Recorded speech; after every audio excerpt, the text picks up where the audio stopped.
Oh, yeah. Did you think I was done grating cheese on this? Stop it right now. Hello everybody and welcome to Mother Rabbit's Kitchen. It is morning time, it is breakfast time. Actually, it's mid-morning time, but it's time for me to eat breakfast. You might notice that I'm a little red in the face. I didn't really think that was gonna be that noticeable until I saw myself on camera. I'm kind of proud of myself. I did my first official workout in a while. I try to do like push-ups and squats and things here and there, but I'm trying to get back into an organized, like longer, more sustained workout situation. Let's see if I can continue. And I know that when I do that, my mind is more set on nutrient-rich foods. So it kind of goes hand in hand. So while I'm in that mode today, I wanted to bring you along with my red face that matches my orangey shirt and make one of my favorite nutrient-dense, protein-rich breakfasts. My dog is barking at a squirrel or something, so don't mind him. All right, so let's see what we have going on here. When I was at the market yesterday, I just grabbed some veggies, my favorite veggies that I like to use for this kind of breakfast, which is Veggies, some Brussels sprouts, got some local Brussels sprouts, got some organic rainbow carrots. Doesn't really look like rainbow to me, it's just basically white and orange. And then that's kind of like my veggie base. Those are my favorite veggies to have for breakfast. But you can do all sorts of things. You can throw some kale in there. You could throw peppers, sweet potatoes, regular potatoes, whatever you want. Of course, we're going to fry up some eggs to go on top. I also love sun-dried tomatoes in this kind of dish. It just adds a little tang and sweetness. And I love that I could pick up some sun-dried tomatoes that were not packed in a seed oil. So I got these at my market that are just tomatoes, no other ingredients. And then this crazy looking thing is a bag of wheat berries that I have boiled and then I just shoved in my freezer because I love to sprinkle these on lots of things if I'm not having any kind of freshly milled flour, bread, or baked good with my meal. So I will just sprinkle on some of these whole wheat berries that have already been cooked. And they add a nice crunch and all of the nutrition that comes with what you would normally get from freshly milled flour. It's just packed in this boiled wheat berry. The nutrients are still intact in there because, Oreo, stop. Because the wheat berries have not been exposed to any air. They have not oxidized. So all of those nutrients are tightly packed in there. You chew them and you put them into your body. So another thing that I love to add is some good Parmigiano Reggiano. I'm not Italian, but I try to sound like one. You can just season with salt and pepper. This is my favorite Kinder's seasoning, this buttery garlic and herb. So I like to sprinkle some of that on my veggies when I roast them. So this is gonna be really simple. And I'm actually gonna probably go ahead and use all of these veggies, all of these tomatoes, and then I'm gonna make just kind of like a bulk roasted veggie situation so that I can freeze little baggies of it and pop them out when I want to just like a weekday breakfast and I want to just warm them up in the toaster oven, fry an egg, put it on top, wheat berries, cheese, bada bing, bada boom. That is a really good breakfast. So let's get started by preparing our veggies. Got a lot of carrots here, but the more the merrier. I want to make this last. Prep once, eat like 7 times. So I'm gonna move some of these off my board so I don't overcrowd my area here. And these are really pretty. These are organic, so I'm not gonna peel them. That would just be wasting food. And all those vitamins in that skin here and those what you would peel off, I don't wanna lose that either. So I'm just going to be mindful of the fact that I am doing a multi-veggie roast, which means that all veggies have their own kind of cook time. Carrots are very dense, so they're gonna take longer to cook than a kind of like airy and porous leafy Brussels sprout. So I'm going to dice my carrots a little on the small side compared with the size of my Brussels sprouts. I'm just gonna probably cut those in half. Some of them I will probably just cut the stems off and leave whole. It doesn't have to be a perfect process, but you generally want your veggies to all be ready at the same time. You don't want like hard, crunchy carrots with wilted, mushy Brussels sprouts. I am trying to drink more water, especially since I am working out, but just in general. And there's something funny about taking this big jar. This is a pint, so I'm guessing it's about, it's probably about 3 cups total. And I got it at a thrift store. It says Old Smoky on it. I think it was some sort of liquor. I think it might have been like a bourbon or something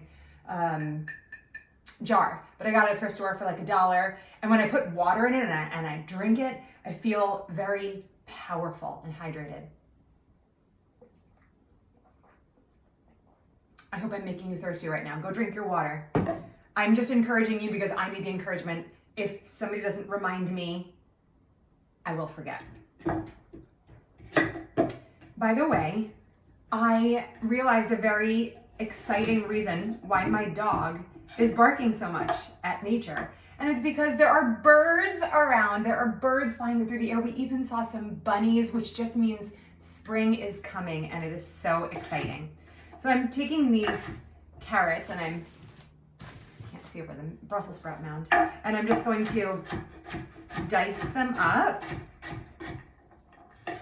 Ooh, these look so beautiful. I'm gonna taste one raw.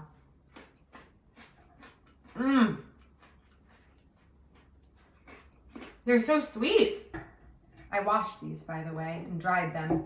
If you're washing your veggies, you really want to make sure you dry them well before you roast them, because water is going to cause them to steam, and you want them as dry as possible so we can coat them in oil, and then they can crisp up, caramelize, and roast.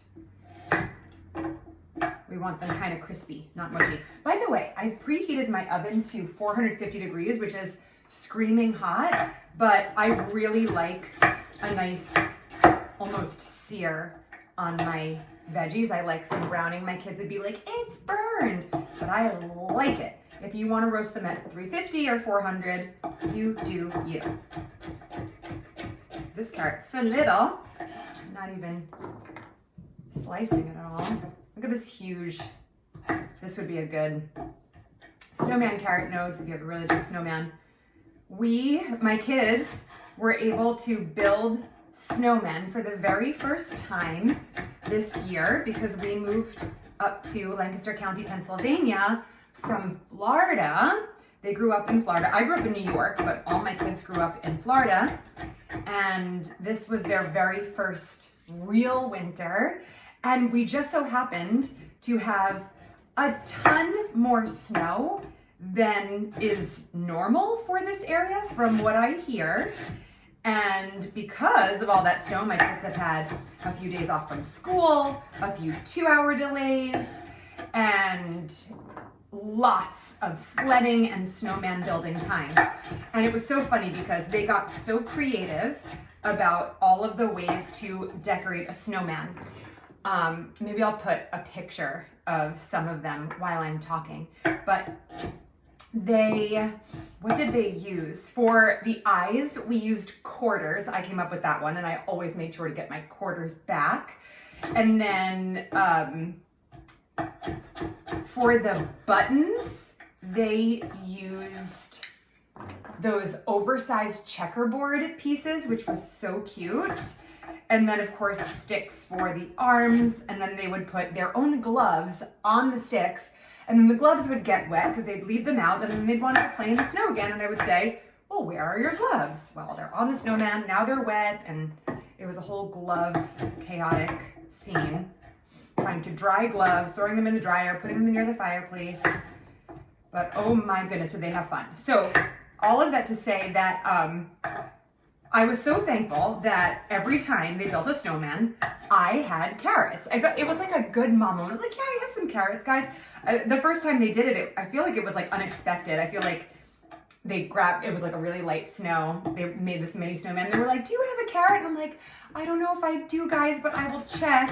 And I looked in my fridge and I had carrots, which means I probably wasn't eating them as much as I should have been. But I had carrots for my kids to decorate their snowman, and it made me feel like, that storybook, like, of course I have carrots for your snowman, darlings. So I gave them a carrot. And then, of course, I made sure, as the winter pursued, to always have carrots ready for any time a snowman was going to be built. And it was so funny because we had this enormous snowstorm recently, and we had so much snow, and then the weather was so freezing that the snow stuck around for weeks. And eventually we had some days where the snowman would melt enough that like things would fall off, but the snow as a whole was not going anywhere. And it was so funny because just recently, there's still a little bit of snow on the ground, but most of it has melted.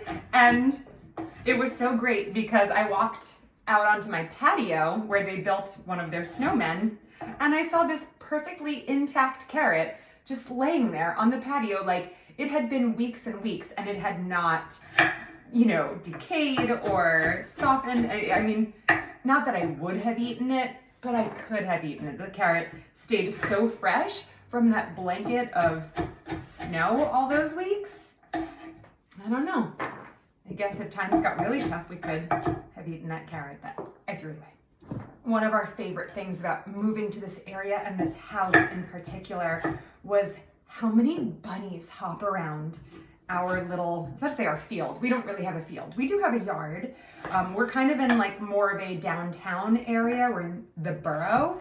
And so it's feels farmlandy because just of like the surrounding farmlands and the atmosphere, but it really is more of a downtown, like an in-town kind of location. But we still have so many bunnies that hop around all spring and summer long, and it is just the sweetest thing to watch.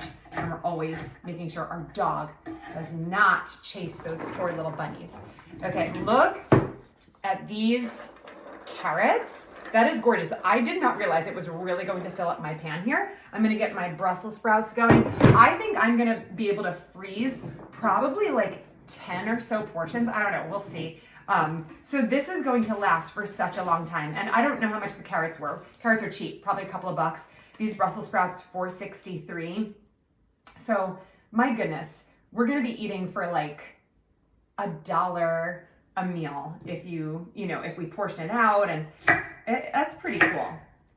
Because usually we think of healthy food as really, really expensive. I'm just cutting off these stems and then having them. Small ones I'm not going to have. I'm just gonna put the whole ball there.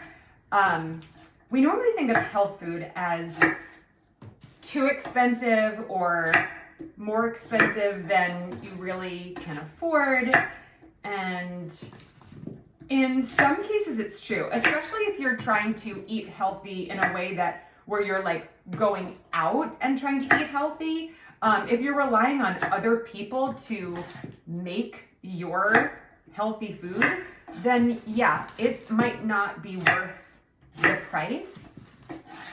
But if you commit to it at home and find ways to make it work in your budget, you'd be surprised how well you can eat with really, really good, fresh, whole food ingredients.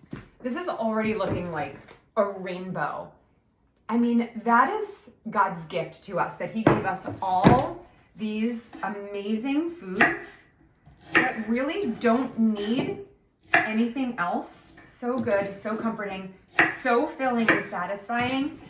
And like I said earlier, I find that when I'm doing one good thing for my body and my health, I do another good thing for my body and my health.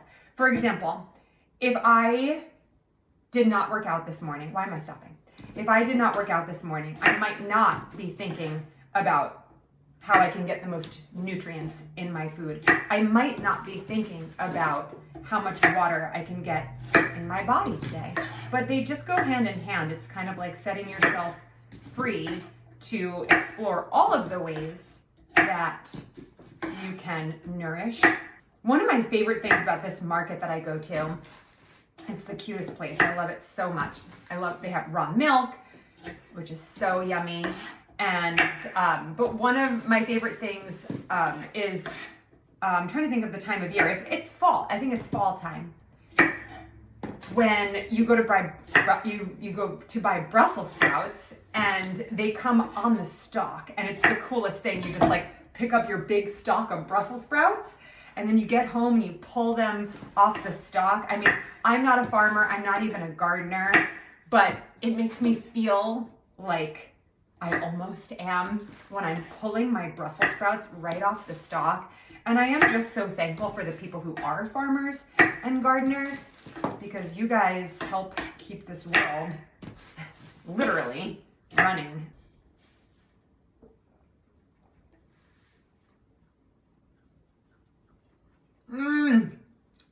Sweet, tangy. They taste salty because they're so concentrated in their flavor, but they don't actually have any salt on them. It's just pure dried tomatoes. These are a little hard to slice up, so be careful. They can be a little bit slippery on your knife. Notice that I have not given you any sort of measurements. This is where cooking gives you lots of freedom. You can do whatever veggies you want and however many you want. They're going to act like a base, even a bed for our eggs on top.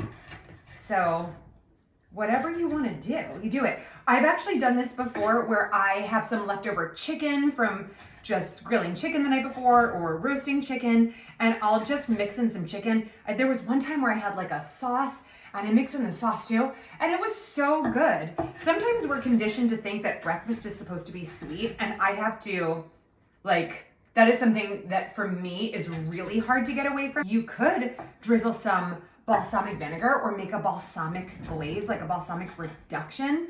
I might do that because I'm all about adding a little sauce. You could also throw on some Greek yogurt on this or some cottage cheese to make it a little bit creamier, which I have both of those. I might do that. I don't know. We're going to just have some fun with this and experiment. So my chopped up sun-dried tomatoes are going to go over my little veggies here. So to this mixture, we are going to drizzle with some olive oil here. Get yourself some good olive oil. So good for you. I'm gonna sprinkle with a good amount of salt, but not going too crazy with it because I'm gonna put in some of that Kinder's seasoning, which does have salt in it. Go for some pepper. I love these. You don't have to do anything. You let the grinder do the work. And then you can multitask.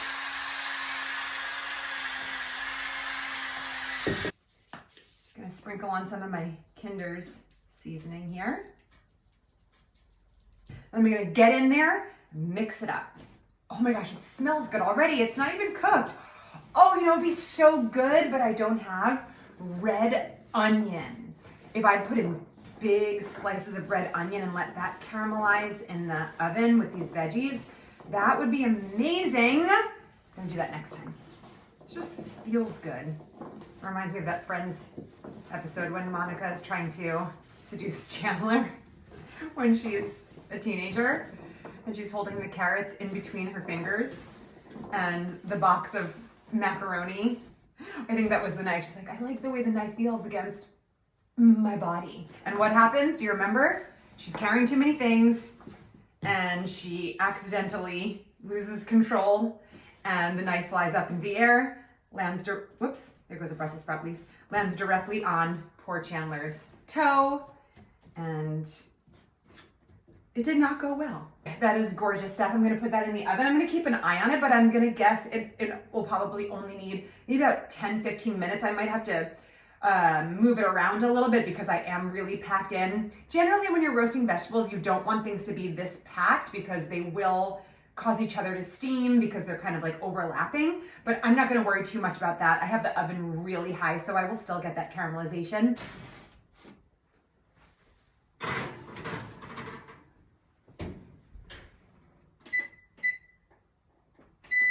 Got it on for 10 minutes and then I'll check on it. 10-minute timer went off. I just pulled these out. They look really good. I'm just gonna see, this carrot is rock hard, so 10 minutes is not gonna do it.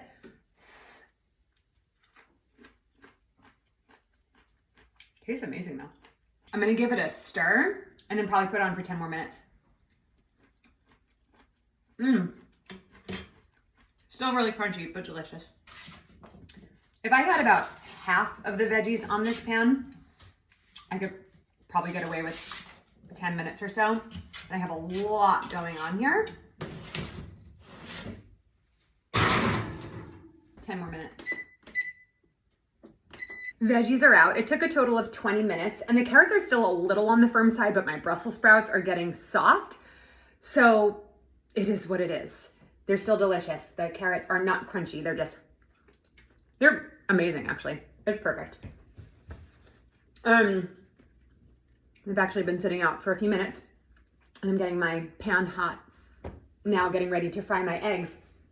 I thought setting a 10-minute timer for the second time would give me the right amount of time to call my kids' insurance company and pay their premium.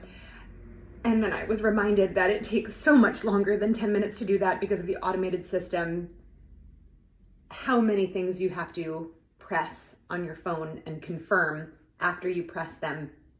So it was really like a 15-minute process. And even just once a month, it's just too much in my life.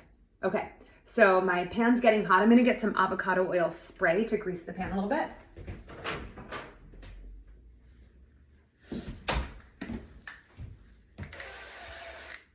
I'm gonna get a little shallow bowl so that I can scoop my veggies on the bottom layer, put my eggs on top, and I'm actually going to go ahead and scoop my veggies in the bowl now, and I'm gonna sprinkle some of those wheat berries in there.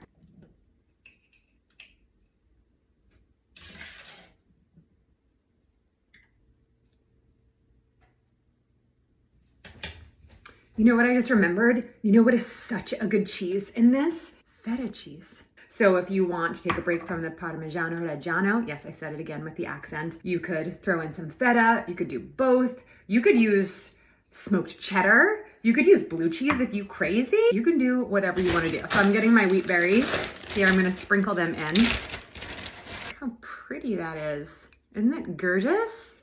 And let's see if I can successfully not puncture the yolks, because the best part of this is that the yolks make like yolks. Why am I saying yolks? Weird. Yolks. You want the yolks to become a sauce over the veggies. So here we go. Whoa! That egg cracked way too easily.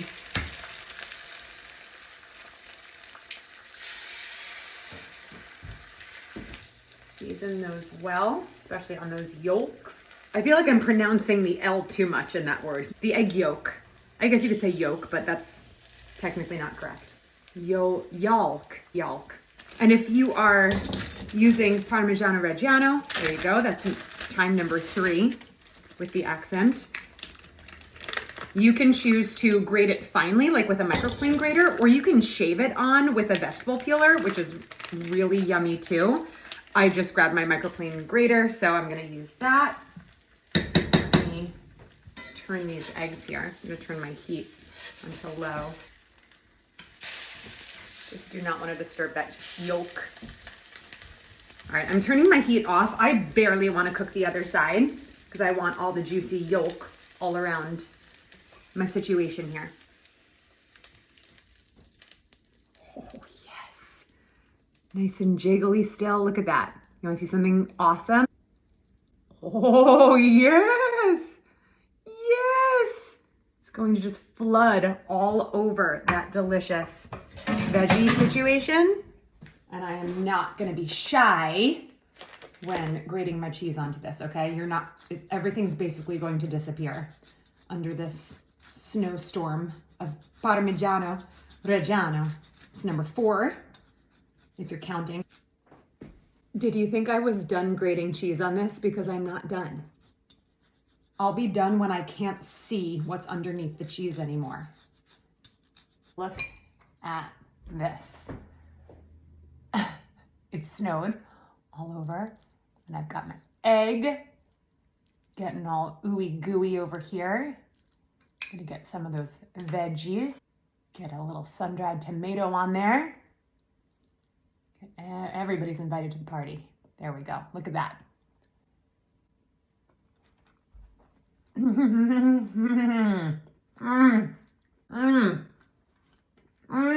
Can't stop, won't stop. You know what'd be good in here? Zucchini. Stop it right now. Stop it right now. Whatever you're doing, stop.